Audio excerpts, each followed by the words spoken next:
The Paris-born son of a Cameroonian father and French mother, Dieudonné Mbala, the controversial humorist, comedian and political activist, first began writing and performing in the 1990s with his childhood friend, Jewish comedian and actor Elie Semoun. Their sketches tackled such issues as everyday racism and discrimination in France. Originally active with anti-racist left-wing groups, he began openly criticizing Jews and Israel in 2002 and ran in the European elections 2 years later with a pro-Palestinian party. He wanted to run in the 2007 French presidential elections, but his campaign, which involved many Front National activists, faltered and failed before the poll. The Center of National Cinematography, which controlled French cinema, prevented him from making a film about the slave trade. Dieudonné was also trying to appear as a spokesman for French blacks, but he was rejected by some individuals. In 2009, he ran in the European elections on an anti-Zionist platform. Dieudonné made his directorial debut in a film called The Anti-Semite, but its scheduled screening at the Cannes Film Festival in March was cancelled.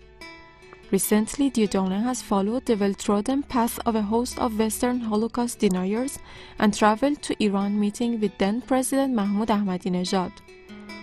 Dieudonné subsequently hailed Iran as a place where anti-Zionists can meet and communicate and develop.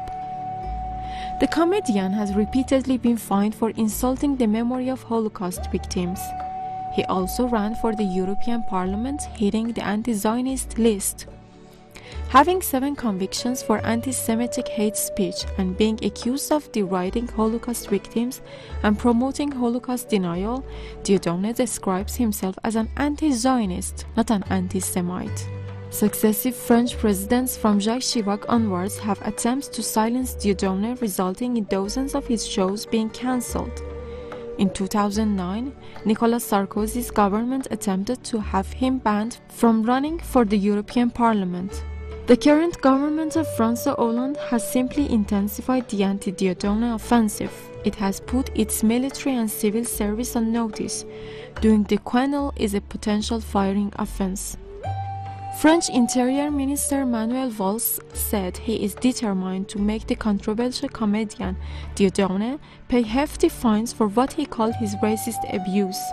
Moreover, the French Council of the State banned the shows of the French comedian because of his criticism of global Zionists. However, neither the Council nor the government did anything to ban the circulation of anti-Islamic materials such as the infamous cartoons mocking Prophet Muhammad, peace and blessings be upon him. And this is another example of how much France and other NATO countries are controlled by global Zionists. Dieudonné's lawyer, Jacques Verdier, argued that a ban on his clients performing would breach his right to freedom of speech. Despite all the state bans on the comedian's performances, the quenelle gesture is being performed by many people today, and it is said to be an anti-Zionist and anti-establishment gesture, but not an anti-Semitic one by Dieudonné. This gesture has gone viral on social media recently and has come to international attention when French footballer Nicolas Anelka was criticized for using it in a goal celebration in the English Premier League. Currently, Dieudonné has again made headlines and has been arrested and charged with making racist remarks. Dieudonné has once again denied that he is an anti-Semite and says he is simply anti-Zionist. It appears that in secular France, individuals do not have the right to be anti-Zionist, as now there is an aggressive campaign to shut down Dieudonné's anti-Zionist stance altogether.